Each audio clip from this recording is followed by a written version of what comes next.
Oh boy, you're still waiting, aren't you? Waiting for someone to notice, waiting for someone to understand, waiting for someone to step in and say, "Don't worry, I've got you." What a joke. Nobody is coming. Not your friends, not your family, not the world, not fate, not luck. And the sooner that truth hits your chest, the sooner you stop bleeding hope into a system that feeds on it. Listen to me.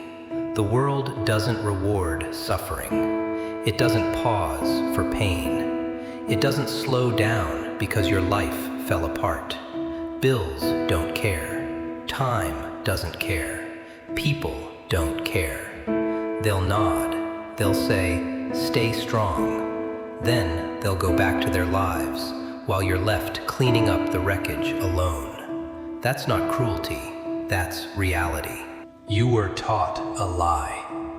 That if you're kind enough, patient enough, good enough, someone will save you. Oh, sweetie, that fantasy is how people stay weak. The world doesn't save the kind. It saves the capable. And even then, it doesn't save them. It respects them. Big difference. Here's the part nobody wants to admit. Most people aren't waiting for you to succeed. They're waiting to see if you break. Because your failure makes their excuses feel justified. Your struggle comforts them. Your pain reassures them. Your silence keeps them safe. So when you keep hoping someone will come rescue you, you stay exactly where they're comfortable with you being. Nobody is coming. No mentor is going to knock on your door. No miracle is going to interrupt your suffering. No perfect moment is going to arrive with dramatic music playing in the background. Life doesn't work like a movie. It works like a test. And the question is brutal. What do you do when nobody is watching? Do you still get up? Do you still move forward?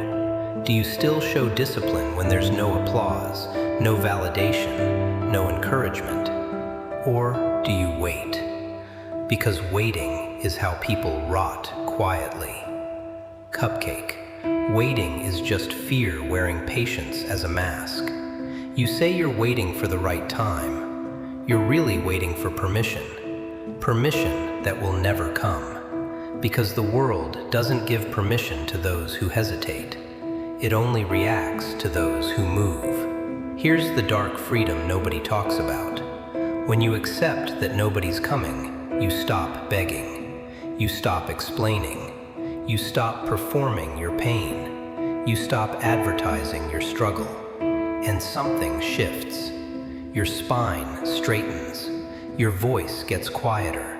Your movements get sharper. You stop needing the world to care. You start caring enough to save yourself. That's the joke. Not that life is unfair, but that you ever believed it owed you help. It doesn't. It owes you nothing. And that's exactly why everything you build from here on out will be real.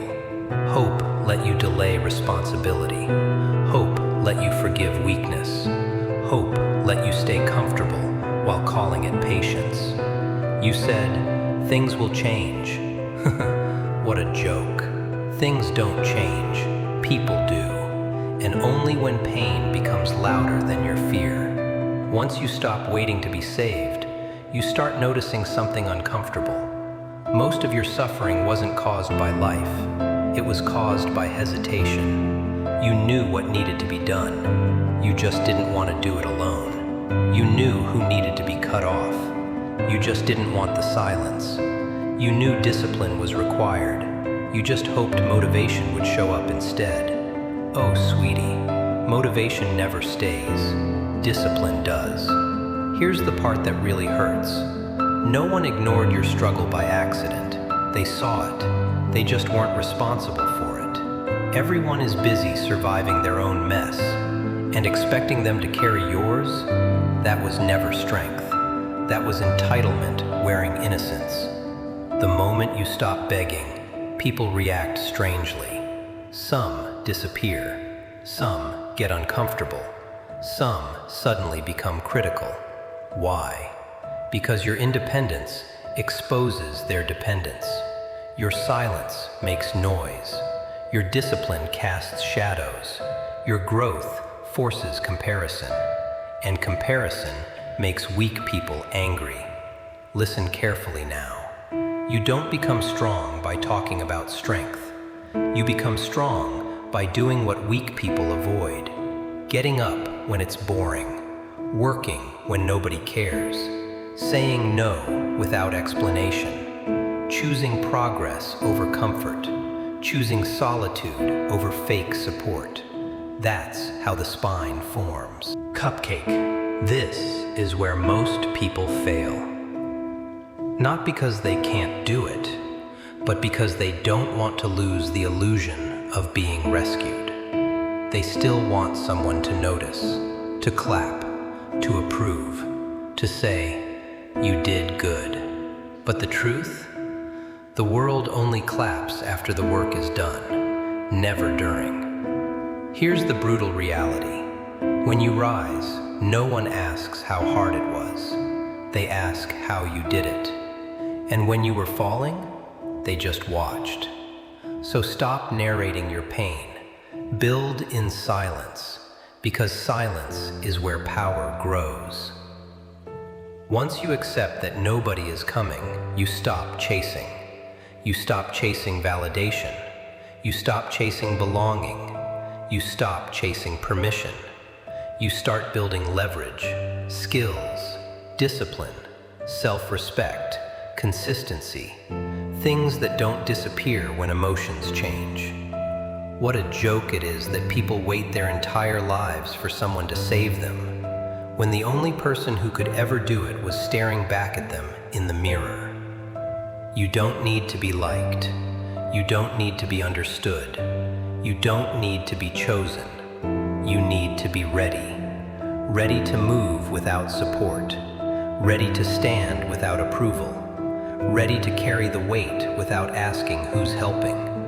Because nobody is. And that's fine. This is where real confidence comes from. Not from praise, not from success, but from knowing, I didn't wait, I didn't beg, I didn't fold. And when you reach that point, the world changes tone. Not because it suddenly cares, but because it recognizes something solid.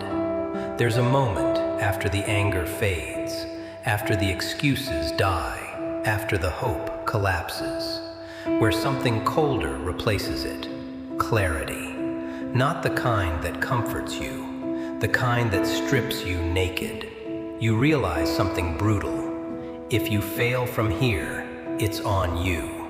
No villains, no saviors, no one to blame, just choices.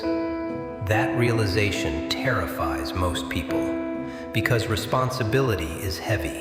It has no one to hide behind, no one to accuse, no one to beg.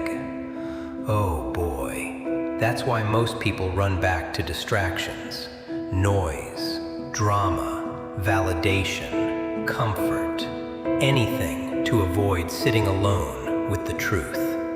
But you didn't. You stayed. You let the silence speak. You let the weight settle. You let the truth burn. And that's where something irreversible happens. Your identity stops being emotional. It becomes structural. From here on, you don't move on feelings. You move on standards. You don't ask, do I feel like it? You ask, is this required? You don't wait to be inspired. You act because action is non-negotiable. You don't explain yourself. You execute. That's the shift. Cupcake. This is where the joke flips. The same world that ignored you when you were hoping starts reacting when you're no longer asking. Not because it suddenly respects you, because it senses you don't need it anymore. And nothing scares the world more than someone who doesn't need approval. You become quieter, but heavier. You become calmer, but sharper. You stop announcing progress. You stop proving points. You stop chasing arguments. You don't win debates. You outgrow them. Here's the truth most people never reach. Being saved is fragile. Being self-built is permanent. Anything handed to you can be taken away. Anything you forge alone stays with you. Discipline, resilience, self-respect, presence. Those don't collapse when life hits back. From here on, you don't expect fairness. You don't expect mercy. You expect resistance. And instead of breaking, you adapt. Instead of complaining, you adjust. Instead of waiting, you move. That's how momentum forms. Not explosively, relentlessly. Oh, sweetie, the funniest part of the joke?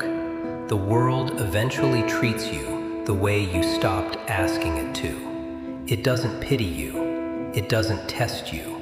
It doesn't ignore you. It responds.